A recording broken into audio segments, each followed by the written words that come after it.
Hello po! Welcome po ulit sa YouTube channel namin. Mag-uumpisa na po tayo ng ating Philippine Loop at uunahin po natin ang ating paglalakbay dito sa Mindanao. Ipapakita ko po sa inyo yung mga lugar na napuntahan namin dito sa Surigao del Sur hanggang Baganga, Davao Oriental. Mga kabady, dito po tayo mag-uumpisa ng ating paglalakbay sa Tandag, Surigao del Sur. Kung makikita nyo, hindi masyadong maganda ang panahon, basa ang mga daan, at makulimlim ang langit. Bago tayo tumuloy sa paglalakbay, kailangan muna natin magpa-full tank at inabot tayong 1,738 at i-0-0 natin ang ating kilometers para malaman natin kung magkano ang aabutin natin ng gas. Paalam na muna Tandag City, Surigao del Sur. Babalikan ka namin next year sa pag-ani ulit ng palay. Time check muna tayo. 10:50 ng umaga. Ito ang oras ng ating pag-alis. Ito po, papasok na po tayo ng Tago, Surigao del Sur. Dito po sa Tago, masarap ang binibenta nilang puding at mga butsi na pang merienda. Madadaanan natin ang municipality ng Bayabas, Surigao del Sur bago tayo makadating sa destinasyon natin na dagat. Ito po ang Hinayhayan Road. Malapit na po tayo sa pupuntahan natin. Welcome to Municipality of Caguait. Pag nakita nyo po ang intersection na to, dyan po kayo liliko papasok sa Caguait. Ipapakita ko po sa inyo yung daan para papunta doon sa mga resort na pwede nyo pagpilian kung saan kayo mag-check-in at kung saan kayo mag-stay. Dito po, bago kayo makapasok sa mga resorts, meron po silang checkpoint. Dito po sa checkpoint na to is magbabayad po kayo ng environmental fee nila sa halagang 20 pesos ang bawat isa. Ang environmental fee po ay binabayad sa municipality para tulong na rin po sa mga clean drive ng mga seashore at bayad din po yan sa maintenance ng tourist spot. Dito po, kasalukuyan na tayong binabaybay yung mga resort na pwede nyong pagpilian na pagsistayan at pagbabandingan nyo ng mga kaibigan nyo, pamilya nyo at ng mga katrabaho. Dadalhin ko po kayo hanggang dulo para makita nyo po kung ano ang mga resort na pwede nyong pagpilian. Hindi po magandang panahon ngayon dito, medyo makulimlim, umaambon-ambon. Kaya hindi po mapapakita sa inyo ni Pleng ang aerial view ng Caguait dahil po ang drone natin at karamihan ng drone at lahat ng drone hindi po waterproof. Susubukan na lang po namin siguro gamitin yung Insta360 para maipakita lang po sa inyo yung baybayin ng Caguait. Gusto ko po yung sand nila dito, sobrang puti at pino. Pero ngayon po medyo hindi po maganda ang panahon, kaya hindi ganon kaaya-aya yung itsura ng dagat. Ngayon po naglalakad po ako dito sa may baybayin ng dagat. Medyo makulimlim talaga yung panahon at umaambon-ambon na. Ayan po yung sands na sobrang puti at pino. Low tide po pala ngayon kaya ganyan yung itsura niya. Pagkatapos ko po kayo dalhin sa dagat, ang susunod po natin na destinasyon ay madalas din na pinupuntahan ng mga tao para maligo kung sobrang init naman po ng panahon. Dahil yung tubig po dito sa pupuntahan natin ay malamig. Galing po siguro sa bukal yung tubig na yon. Dito po yan matatagpuan sa Barobo, Surigao del Sur. Bago po kayo makarating doon sa pupuntahan natin na spring, may madadaanan din po tayo ng mga palengke, mga pwede nating bilhan ng pagkain na babaunin papunta doon sa Bugak Cold Spring. Dahil sigurado, more ligo, more gutom, at more bamba. Dito po, papasok na po tayo. Ang binayaran po namin ay 75 total. 25 pesos po per head, dalawa kami is 50 at 25 pesos naman po sa parking.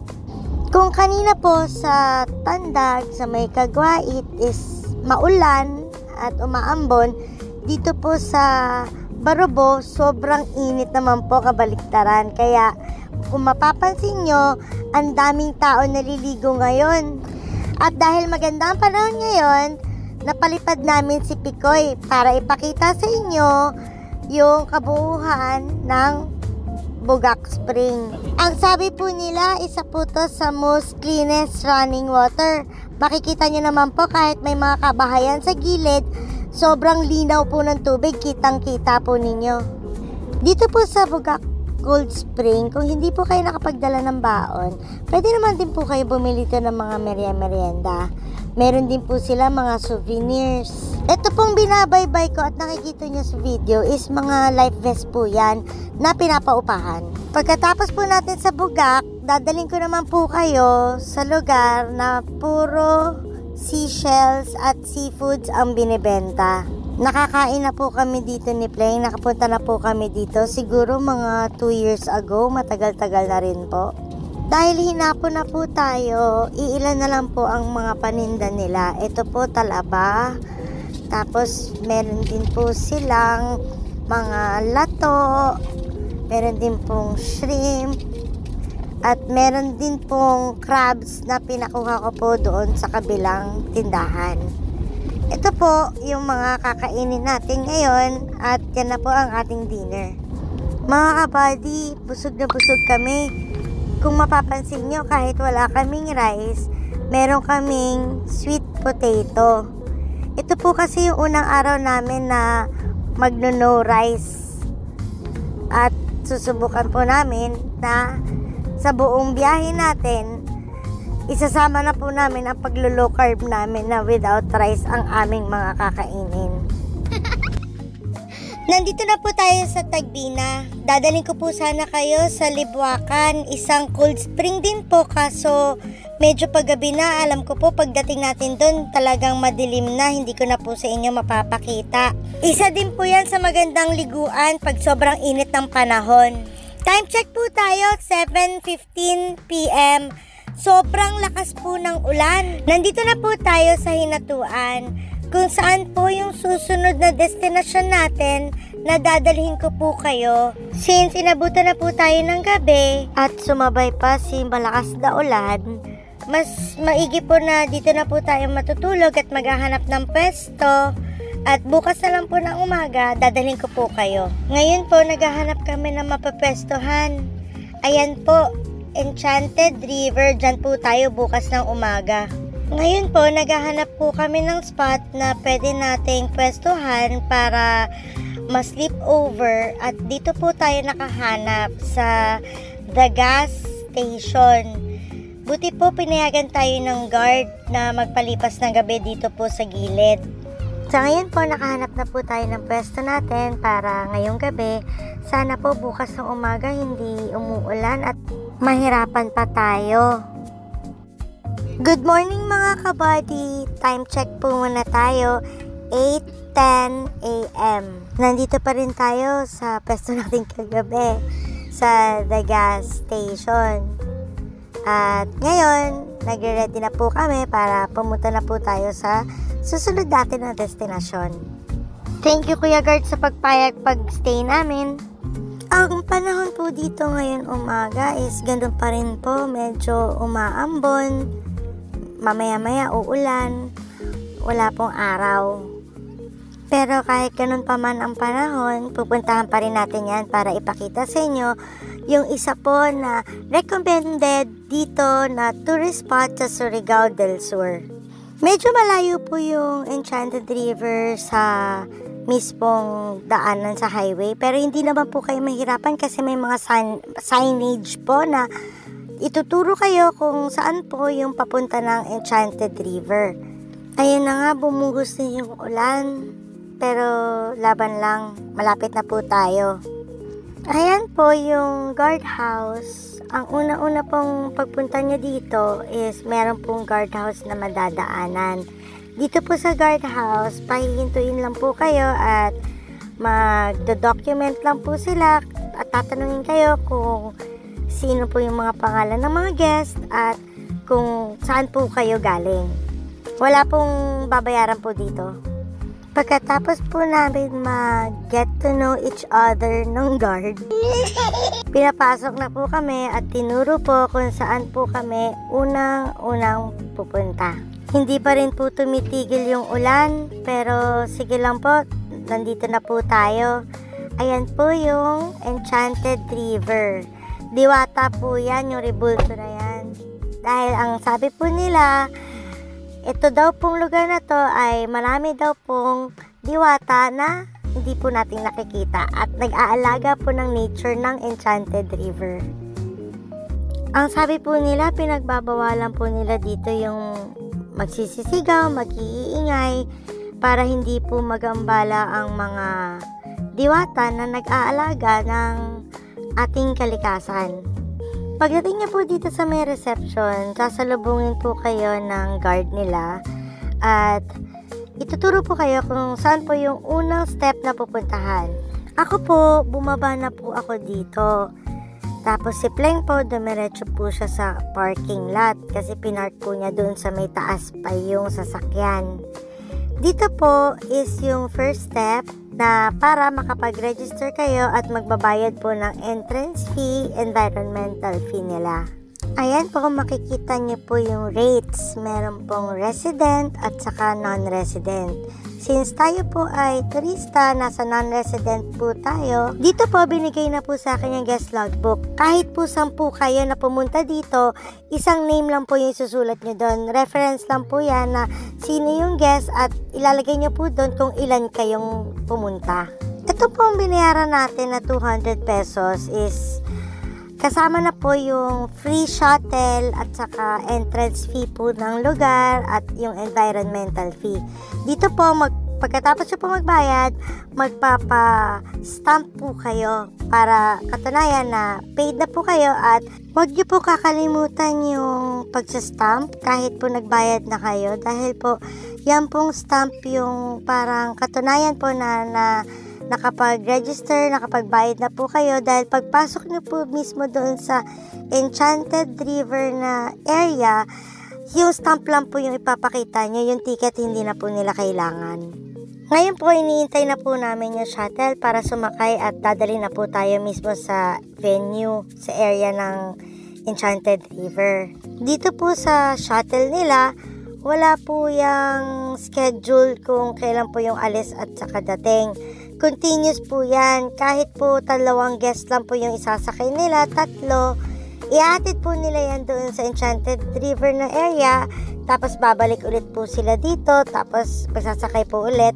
Continuous po yung shuttle nila. Hatid sundo from venue ng reception hanggang sa venue ng Enchanted River mismo. Samahan niyo po kami. Ngayon, bumabiyahe na tong shuttle papunta po sa mismong venue ng Enchanted River. Medyo malayo-layo rin po yung venue, kaya kung lalakarin, medyo nakakapagod po, kaya talagang kailangan yung sumakay sa shuttle. Dito po sa dadaanan, kuliglig at mga huni ng ibon ang maririnig nyo. Meron po akong nahahagip sa camera na signage. Ayan po yung signage na yan, yung rates po yan sa boat rates nila. Pag magbo-boating kayo ng buong river, pakipost na lang po para makita niyo po yung rates kung interesado po kayong mag-boating. Bawal po magdala ng kahit anong pagkain sa loob. Tinanong ko po yan kung bakit bawal po magdala ng pagkain. Ang explanation po kasi nila, pag nagdala po ng pagkain, hindi po kasi maiiwasan yung mga pagkain, mahuhulog dun po sa river. Tapos, baka po magkakos lang po ng pag marami pong turista na pupunta, baka lang po madumihan yung river at inaalagaan lang po nila.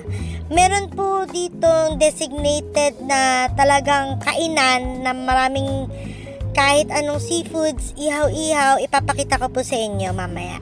Pagdating po namin dito, medyo marami rin pong tao. At yung life vest po is free na po yan, kasama na po yan dun sa entrance na 100 pesos. Kukunin nyo na lang po yan dun sa gilid kung maliligo po kayo. Malayo pa lang po, nakikita nyo na kaagad yung tubig, blue na blue. Sobrang linaw at talagang linis po ng lugar na to. Kaya po kasama po ito sa top destination tourist spot dito po sa Philippines. At dito rin po sa Surigao del Sur, pag meron pong turista, hindi po pwedeng hindi nyo po ito puntahan. Ang sabi po nila, yung lalim po nito, wala pa po nakakatry kung gaano po talaga kalalim. Blue na lang po yung makikita, sobrang lalim po. Must try po talaga tong lugar na to na paliguan. Dito po sa Enchanted River, meron din po silang fish feeding tuwing 12 na tanghali at 3 o'clock ng hapon. Ang lalaki po ng isda na yan. Mukha lang po silang maliit sa video ko, pero po ang lalaki po yan sa personal. Dito po ang swimming area nila. Hindi po kasi pinapayagan ata maligo doon sa may isda kanina kasi sobrang lalim po doon. Dito po naghahanap na po kami ng spot na pwede natin pwestuhan para maligo at para masubukan din natin kung gaano kalamig yung tubig nila. Ngayon po kahit umuulan-ulan ng panahon, ang daming guest pa rin po naliligo. Kung mapapansin nyo po, yung iba naka-life vest. Dahil po sobrang lalim pa rin po niyan, hindi nyo po matutungkod ng paa nyo yung ilalim. Kaya yung mga hindi po masyado marunong lumangoy, talagang binibigyan nila at kasama na po sa entrance yung paghiram ng life vest. Maulan pero marami pa rin tao. Sobrang linaw po ng tubig, green na bluish po. Dito po, tuloy-tuloy lang po natin yung paglalakad hanggang dun po sa dulo. Kasi papakita po namin sa inyo yung bandang dulo, dun po makikita yung boating area nila. Hindi po kami magbo-boat pero ipapakita lang po namin sa inyo kung saan po yung boating area nila. Nandito na po tayo sa may dulo sa boating station. Dito po sa boating station, meron din po silang cashier booth. Kung gusto nyo pong mag-boating, pwede po dito na rin po kayo magbayad. Diretso na po kayo dito sa dulo. Pero i-make sure nyo lang po na may life vest na kayo nadala kasi po dito sa boating station sa dulo, wala na pong life vest na naka-display dito. Nasa may entrance lang po. I-try nyo po mag-boating. Kami po hindi na po namin nasubukan pero napakaganda po ng tubig oh. Linaw na linaw. Kahit dito po sa may dulo may mga isda rin po kaming nakikita. Dito po sa may dulo para po papuntang exit meron pong isang way na pa-stairs po siya paakyat palabas po sa exit. Hindi na po kayo dadaan dito sa may kaninang dinaanan natin sa may riverside. Bali ito may isang route din po na daan papunta po dun sa paglabas sa may entrance at exit na area. Pag exit po namin sa river, sakto yung shuttle nandun din po sa labas na nagbababa po ng mga guest papunta naman po dito sa river. Kami po ng asawa ko, kami na lang po yung sakay pabalik po dun sa may parking, sa may information area. Sa ganda po ng Enchanted River, kahit po medyo masama ang panahon, maraming guests pa rin po ang pumupunta. Bye-bye Enchanted River! Hanggang sa muli! Sa mga magtatanong po sa akin kung meron pong signal dito sa Enchanted River or data, wala pong signal ang Globe, Smart, or kahit ano pong cell site dito sa Enchanted. Simula po sa pagpasok nyo sa kanto ng highway, papasok dito po sa Enchanted, dead spot na po ang signal. Dalawa po yung way papunta sa parking. Pwede rin po kayo yung dito lang po sa may stairs at pwede rin po dito sa kabilang side yung wala pong stairs. Ang dulo po niyan, dyan po lahat ng parking area nila. At dito naman po sa may right side, papakita ko po sa inyo yung sinasabi ko po kanina na kainan. Hindi po kasi allowed magdala po ng pagkain mismo doon sa river. Dito lang po kayo pwedeng mag-picnic, magkainan ng mga kaibigan nyo, pamilya nyo, mga kasama nyo sa mismong canteen area nila. Dito po sa restaurant nilang area, sa may canteen area, tabi-tabi po yan ng mga stores na pwede po kayong magpaluto ng kahit anong klaseng seafood. Meron silang available lahat talaga ng seafood meron sila. Sa may bandang dulo naman po ng canteen, dyan naman po yung mga shake na area, mga drinks, mga desserts, mga tindahan po. Madami po silang tables dito kaya kahit madami po yung guest, ma-accommodate nila. Palabas na po tayo ng Enchanted River. Sana po nagustuhan nyo at kung sakaling nandito kayo sa Surigao del Sur, subukan nyo pong pumunta dito. Pakita ko po sa inyo yung kanto. Pag meron po kayo nakitang malaking signage na Enchanted River, yan po yung street na papasukan niya papunta dito. Ngayon po, dadalhin ko po kayo sa next destination natin. Pero bago po yun, mag-time check po muna tayo. Time check, it's 11 o'clock a.m. po. Paglabas nyo po ng Enchanted, turn left po kayo. May makikita po kayo na hinatuan na signage. Magto-turn right po kayo. At dire-diretso lang po yan papunta sa next destination natin. Pagliko nyo po dyan, may makikita po kayong signage. Ang signage po is papunta tayong Bislig, 28 kilometers. Dun po ang next destination natin. Mga kabady, nandito na po tayo sa Bislig. Welcome to Bislig City. Time check po muna tayo. It's 12:35 ng tanghali po. At gutom na. Lunchtime na pala, pero sige, doon na lang tayo sa may next destination natin kakain.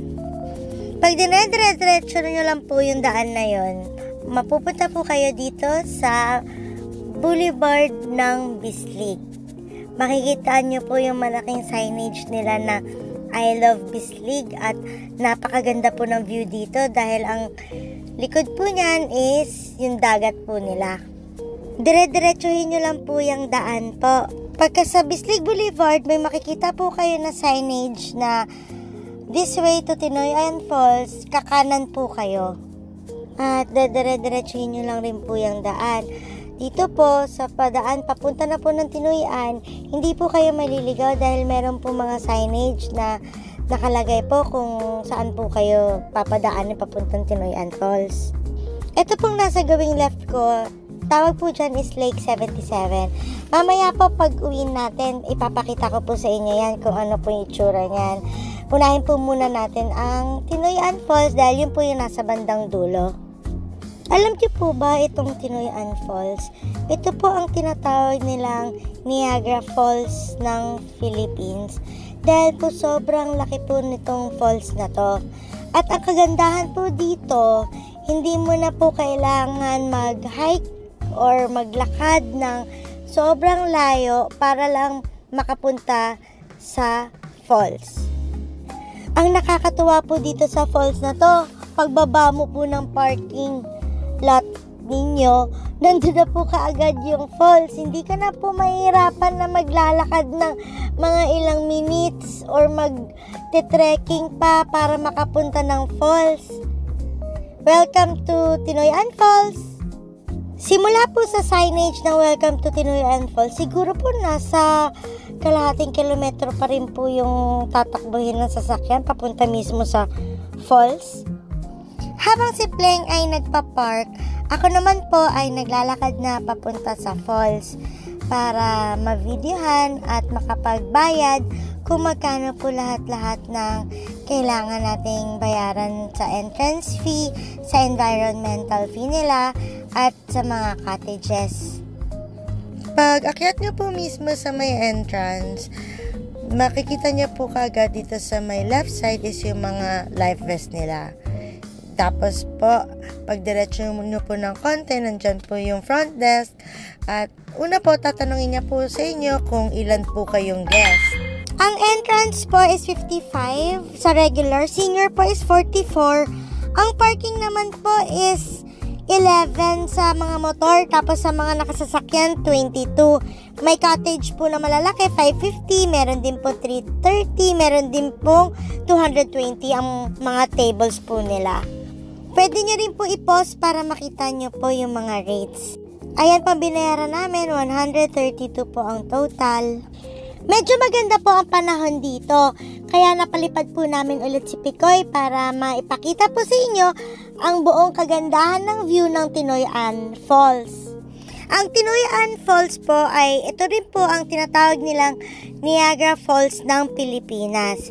Ito pong Tinoy-an Falls ay meron pong 4-tier na falls na hindi siya na medyo nakikita kasi yung iba pong pagka-falls niya nandun pa po sa may itaas.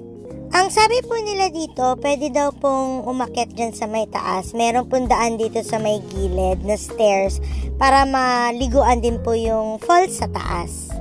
Mga kabady, punta po tayo sa malapit sa falls. Meron po ditong daanan na floating bridge na gawa po siya sa kahoy. Nakakatakot po siya kasi nagsishake-shake, pero laban lang para malapitan po natin yung falls at makapture po natin ng harapan mismo. Alam niyo po mga kabady, meron po dyan bamboo raft na pwede niyo pong rentahan na sa halagang 150. Tapos, pwede niyo pong lapitan yung mismong sa ilalim ng falls.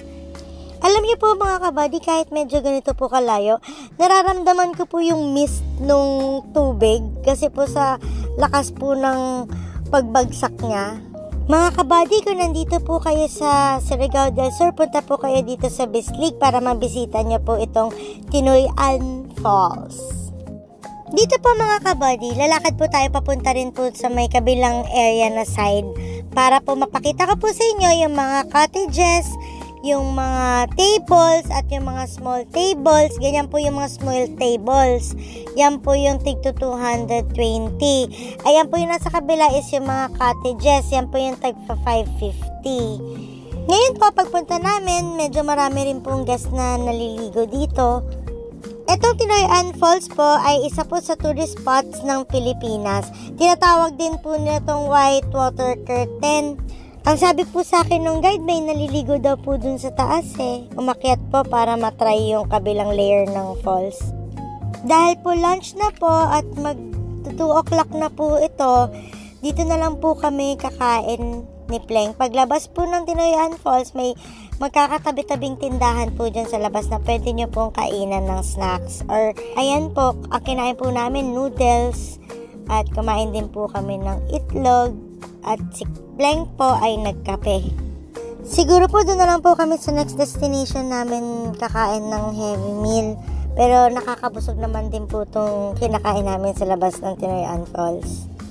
Hindi na po namin mahihintay yung heavy meal dahil po wala pa po kaming breakfast. Parang ito pa lang po yung first meal na kakainin namin ngayong araw. Mga kabady, pag napadpad po kayo ng Surigao del Sur, puntahan niyo po itong Tinoy-an Falls. Sigurado po mag-e-enjoy po kayo at hindi na po kayo mahihirapan mag-walking or hiking para lang po makapag-falls. Ayan po, sabi, thank you, come again. Sigurado po, babalik at babalik din po kayo dito pag napuntahan niyo na po to. Paglabas niyo po ng Tinoy-an Falls, bago po kayo makakapunta ng highway, madadaanan niyo na po itong Lake 77. Ito pong Lake 77, sabi po nila, kaya po Lake 77, kasi po, meron po tong 77 hectares na land. Ito pong lake na to is human-made daw po. Ipinangalan po yung lake na to sa lawak po ng hectares ng lupa na kasama po dito. Dati daw po may mga floating restaurant po dito sa may gilid na pwedeng kainan pero ngayon po close na. Doon naman po sa kabilang side may nakita po kami mga pamilya na nag-fishing. Paalis na po tayo dito sa Lake 77. Mag-time check po muna tayo. It's 2:15 p.m. Bago ko po kayo dalhin sa next destination natin, magpapagasolina po muna tayo. Nandito po tayo sa Mangagoy. Unahan po to ng Bislig. Maninigurado na lang po muna tayo na magpagas. Baka po kasi wala ng gasoline station na madadaanan natin sa papunta sa next destination natin. Ito po pala yung pangalawang gas natin. Dito na po tayo sa Mangagoy na Petron. 976 lang po ang napagas natin. Nandito pa rin tayo sa Mangagoy proper. Papunta po tayo sa Compostela, Catiel Road para sa next destination natin. Pag nakita niyo po itong intersection na to, liliko po tayo dito kasi papunta tayo ng Boston Lingig. Dito pa ang way natin para po makapunta dun po sa next destination natin. Time check po muna tayo. It's 3:10 p.m. Nandito na po tayo sa Welcome to Municipality of Lingig, Surigao del Sur.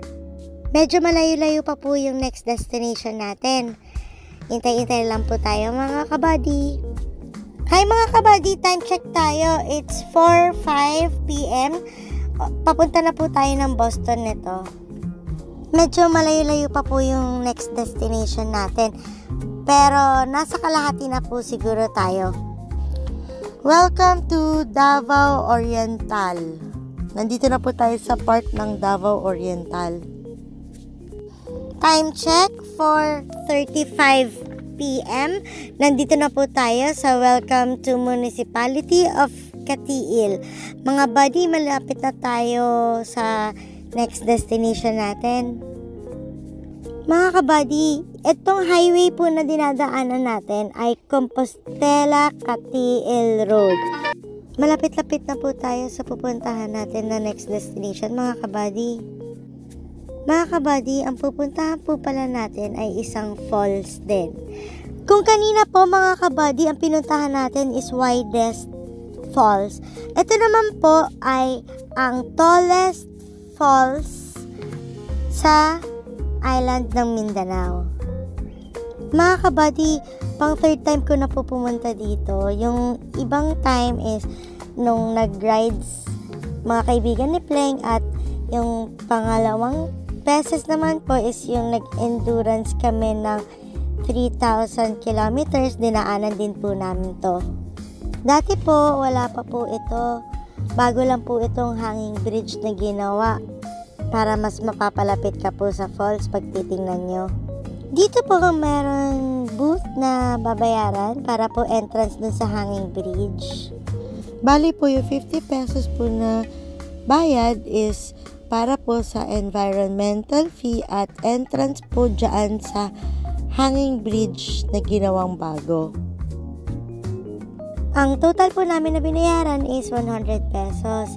Dito po ilalogbook nyo lang po yung pangalan nyo at kung saan po kayo galing para po mailagay po nila sa OR ng resibo. 2 resibo po ang natanggap ko dito. Yung isa po, yung una sa may, yung babae po dun sa may table, tapos yung isa po is dito naman po sa may booth nila para sa environmental. Total of 100 pesos. Itong Aliwagwag Falls daw po ay yung tallest falls in the Philippines. At isa rin po itong Aliwagwag Falls sa isa sa mga magagandang falls dito sa Pilipinas na makikita nyo. Nakaka-relax po yung tunog ng tubig na dumadaloy dito. Mga kabady, nilakaran po namin ng asawa ko yung bagong hanging bridge nila. Sobrang ganda po kasi ang lapit-lapit mo na talaga dun sa falls. Dati po kasi nung wala pa to, dun lang po kayo mismo sa tulay ng highway. Hihinto, magpapapicture, mag-video dito sa Aliwagwag.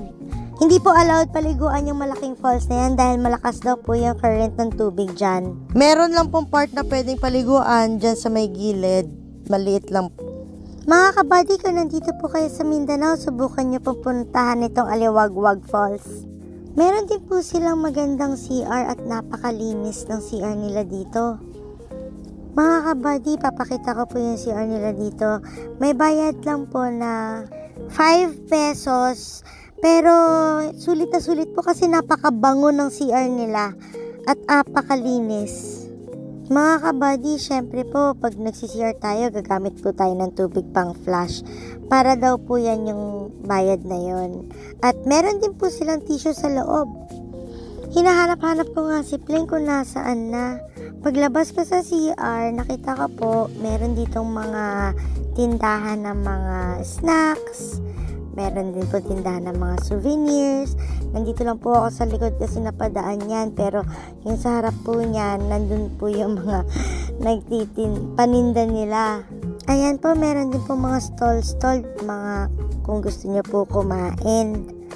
Nandito po ako kay Buddy.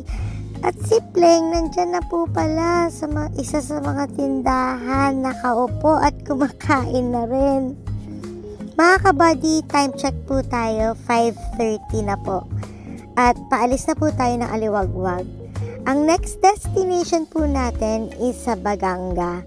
Doon na po namin napagdesisyonan na magpahinga at magpapalipas ng gabi. Tayo magsistay ngayong gabi. Sa kalsada. Maghahanap kami na mahanapan natin ng spot Kalsada. para makapagpahinga ngayong gabi. Time check, 5:50 KTL Road. Going to Baganga tayo ngayon. Doon na tayo maghahanap ng sleepover natin. Sana makahanap tayo ng maganda-gandang spot na matutulugan natin ngayong gabi. Medyo nakakaramdam na rin po kami ng pagod dahil ang dami na rin po natin napuntahan ngayong araw na to. Time check, 6:10, Davao Coastal Road, Baganga. Mga kabady, time check tayo. 6:40, nandito na tayo sa Welcome to Municipality of Baganga. Makakapagpahinga na rin po tayo sa wakas. Maghahanap-hanap po muna kami ng perfect na spot na pwede tayong pumesto at mapagpahingahan natin ngayong gabi. Nag-iisip-isip na rin po kami na kung ano po ang pwede namin kainin ngayong dinner na makakabusog pero mabilis po gawin para makapagpahinga po kami kaagad.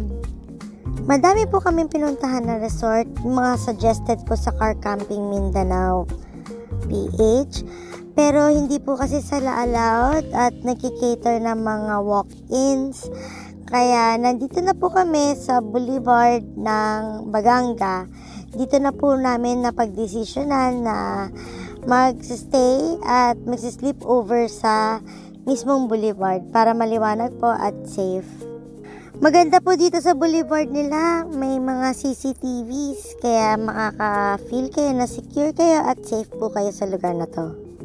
Mga kabady, pakita ko po sa inyo yung napilian naming spot. Ayan po, sa ilalim po siya ng puno at yung tabi po na poste na yan, meron po yung CCTV.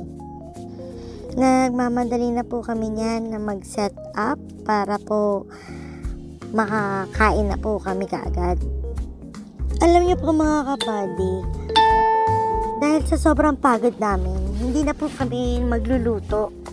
Ang napagdesisyonan po namin na kakainin namin dito is yung baon lang po namin na itlog, hahaluan lang po namin ng mayonnaise para maging egg sandwich, at meron po kasi kaming tinapay para ipapalaman na lang po namin.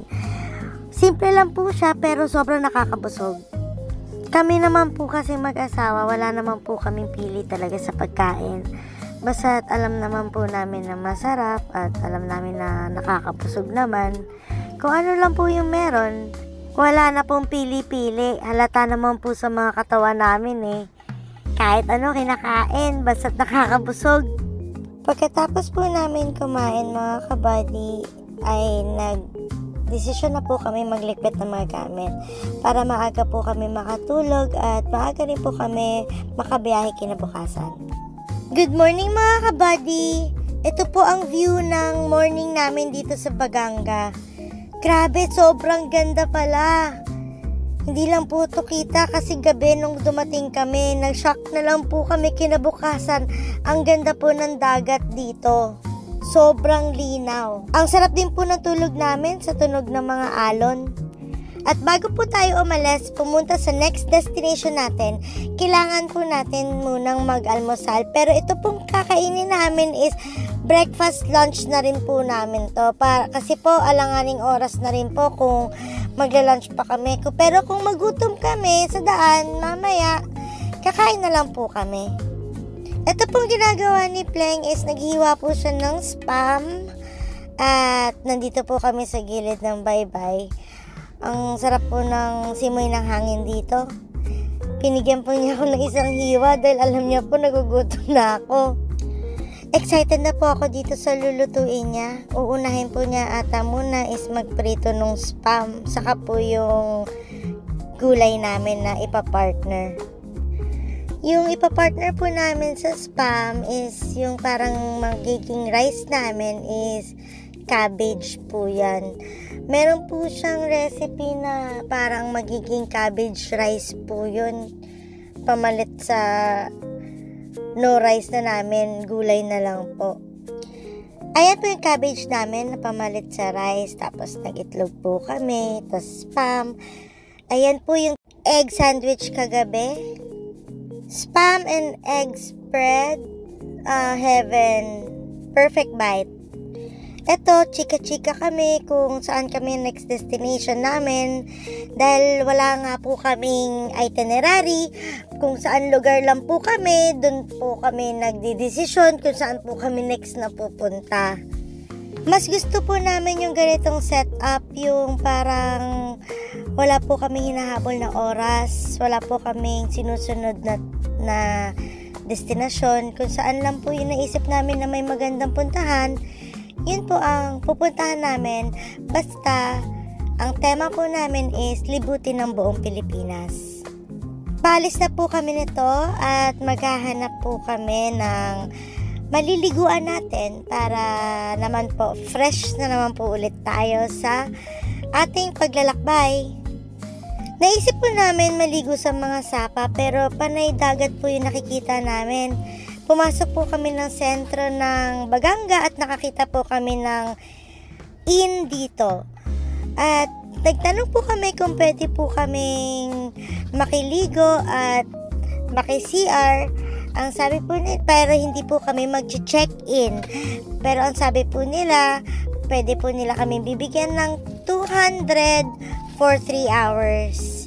Kaya ginrab na po namin dahil po sa 3 oras makakapagpahinga at makakapag-charge pa naman po kami. Madalas po kasi sa mga inn may mga check-in, check-out. Hindi naman po namin magagamit yung 24 hours.